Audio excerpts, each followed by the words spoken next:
अस्सलाम वालेकुम बच्चों। आज हम लोग ना क्लास 10th की फ़िज़िक्स की का पढ़ेंगे। फ़िज़िक्स के सब्जेक्ट को पढ़ेंगे, वो स्टार्ट करते हैं हम लोग आज से।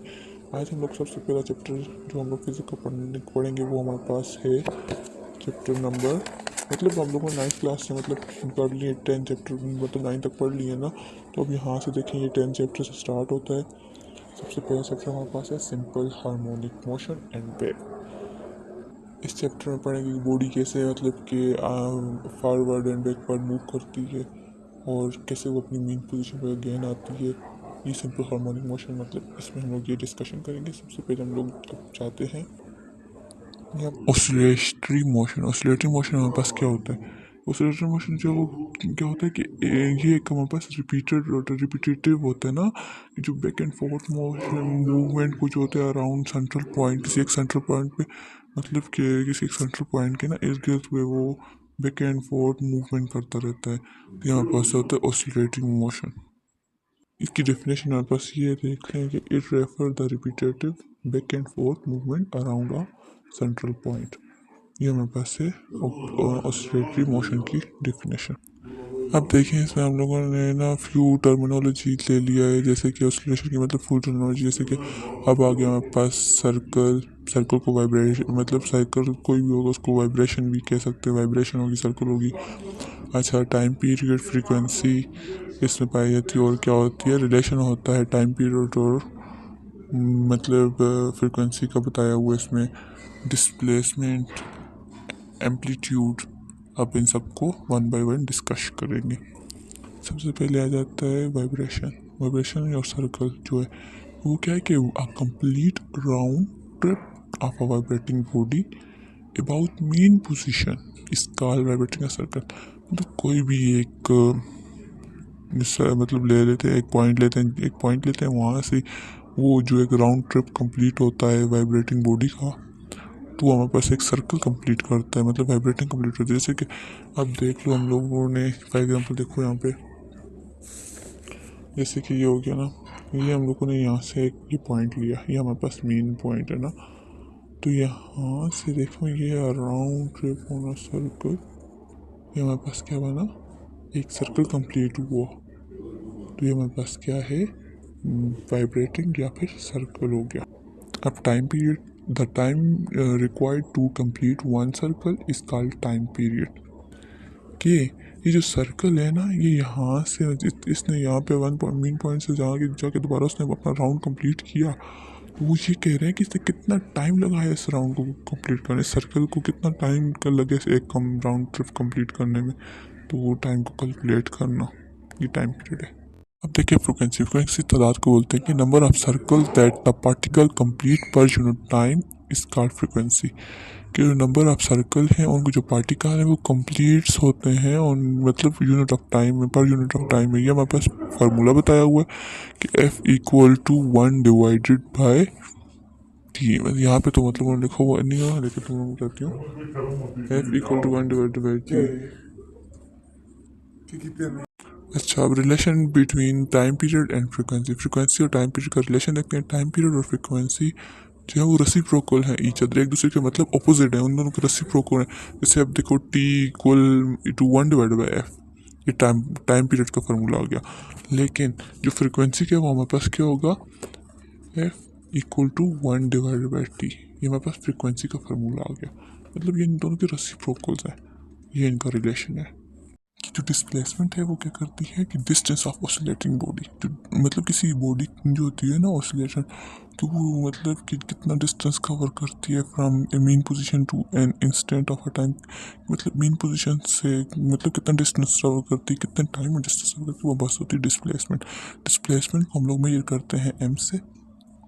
और क्या नाम है उसका, अब एम्पलीट्यूड देखते हैं। वहाँ पर एम्पलीट्यूड क्या होता है कि ये एम्पलीट्यूड हमारे पास क्या होता है, किसी भी बॉडी का मैक्सिमम डिस्प्लेसमेंट हो, मतलब मैक्सिमम डिस्प्लेसमेंट होता है मेन पोजीशन पर।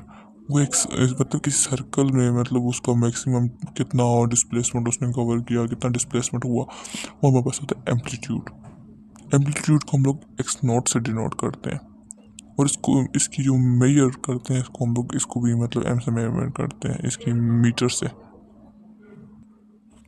हम लोग देखें फ्रीक्वेंसी ऑफ ऑसिलेशन, ये हमारे पास एक एग्जांपल है। हम लोग इस एग्जांपल को समझते हैं क्या है। इस एग्जांपल में क्या आप बताएं कि ऑसिलेशन में फ्रीक्वेंसी क्या है, और अगर टाइम पीरियड हमारे पास इतना होगा तो फ्रीक्वेंसी हमारे पास ऑसिलेशन में कितनी होगी।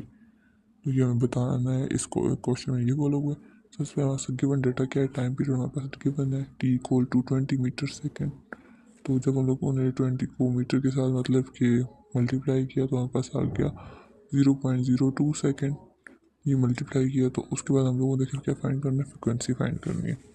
फ्रिक्वेंसी फाइंड करने के बाद हम लोग सोल्यूशन पे आते हैं कि हम लोगों ने फ्रिक्वेंसी का फार्मूला क्या है हमारे पास, t f equal to 1/T। जैसे मैंने आपको यहाँ पे बताया था कि इसका फार्मूला क्या है, इसका रेसिप्रोकल करके हम लोगों ने यहाँ पे लिया था ना।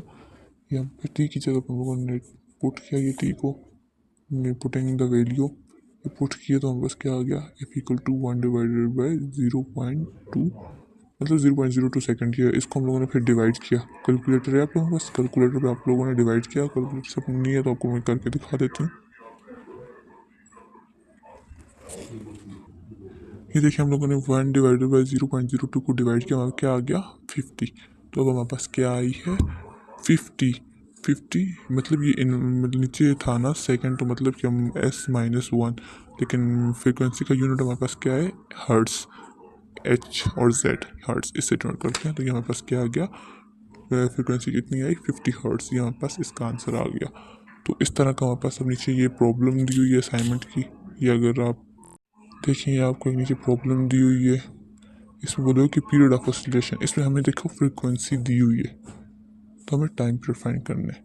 सिंपल यही होगा, आपने क्या करना है देखिए हमारे पास क्या गिवन है, फ्रीक्वेंसी गिवन है कितनी है 0.5 हर्ट्स।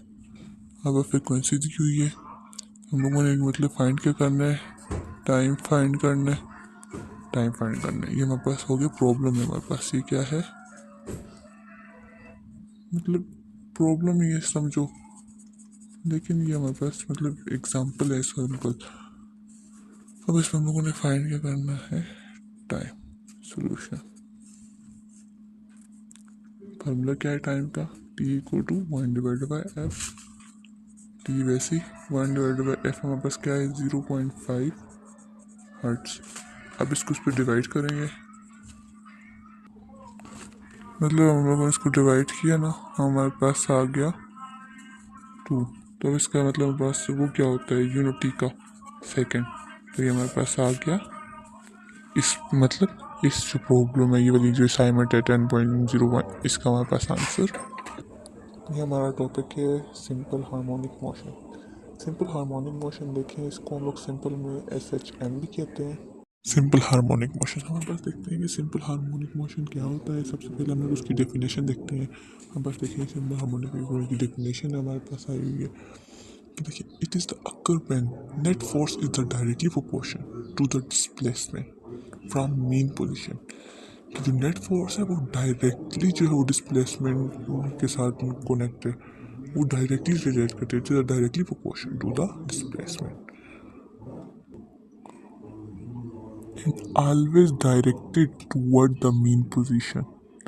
क्योंकि ये मतलब हमेशा जो है वो मीन पोजीशन के साथ डायरेक्ट अटैच हुई होंगी, डायरेक्ट कनेक्ट होंगी, डायरेक्ट उनकी तरफ मूव करेंगी।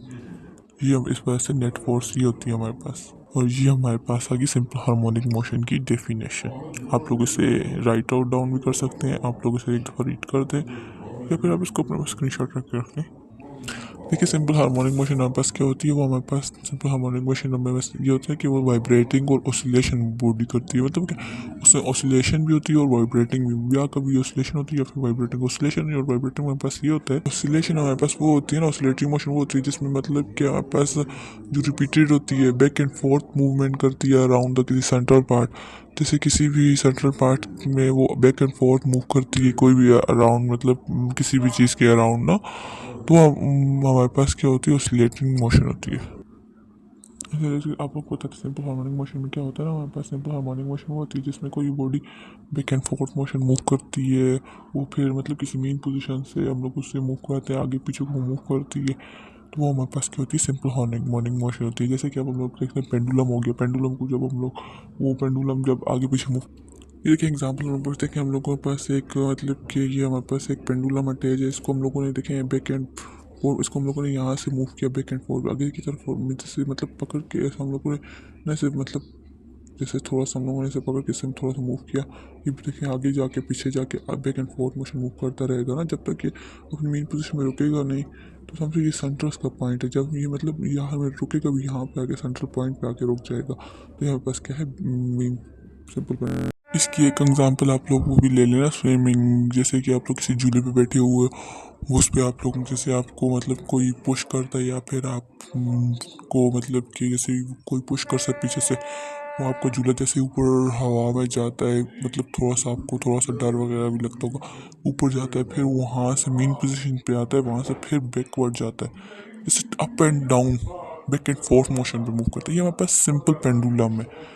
मतलब अब किसी बॉडी में ऑसिलेशन होती है, ऑसिलेशन का मतलब यही होता है ना कि जो रिपीटेड करती है back and fourth motion along the path किसी भी उस पर, तो वाइब्रेटिंग अक्कर करती है हमेशा, मतलब वाइब्रेट होती है बॉडी, वाइब्रेट का मतलब ये होता है कि वो वाइब्रेशन होती है। जैसे अब मोबाइल को देख लो, आप लोग जब मोबाइल मतलब कि उस पर जब कोई भी कॉल वगैरह आती है, अगर वो वाइब्रेशन मोड पे है तो वो देखिए वो वाइब्रेट करेगा, मतलब कि अप डाउन आगे पीछे मतलब होएगा, लेकिन होगा फिर आएगा, मतलब आहिस्ता आहिस्ता जब कॉल बंद होगी वो फिर मेन पोजीशन पे आराम से हो जाएगा।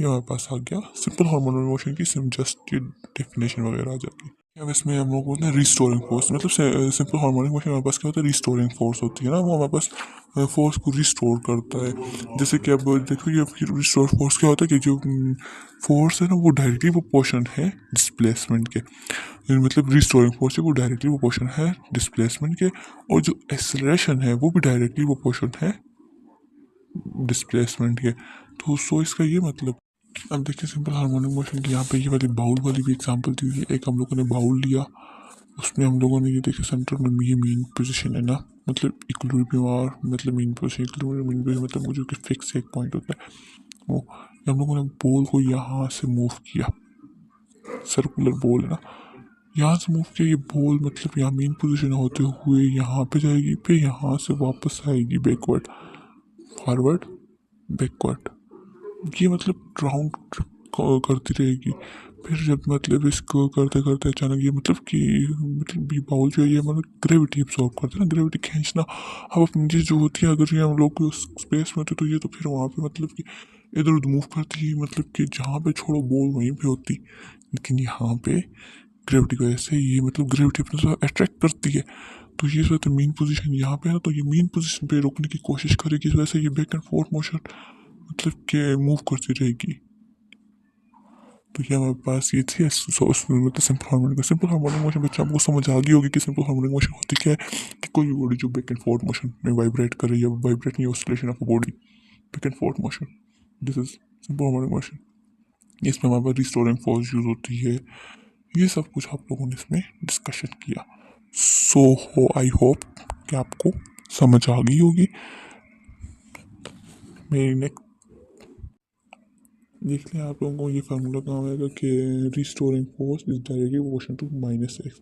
ये जो माइनस एक्स है नेगेटिव साइन, ये हमारे पास क्या है सिग्निफाई का मतलब काम करता है, ये साइन जो सिग्निफाई है ना, जो कि रिस्टोरिंग फोर्स और कोई डायरेक्शन जो होती है ना, कि मतलब कि साइन जो हमारे पे सिग्निफाई होता है, जो कि रिस्टोरिंग फोर्स की जो डायरेक्शन है ना, उसकी रिव्यू में अपोजिट साइड जो डायरेक्शन होती है जो बैक एंड फोर्थ मोशन है उसको रिप्रेजेंट कर रहा है। समझ क्यों? तो हमारे पास अब देखें ये एसिलेशन, एसिलेशन वो डायरेक्टली प्रोपोर्शन है डिस्प्लेसमेंट के, वो भी तो डायरेक्टली प्रोपोर्शन है उसके, क्योंकि एसिलेशन जो वो मतलब कि हमेशा डायरेक्ट रहती है इसके, जैसे कि अब न्यूटन के लॉ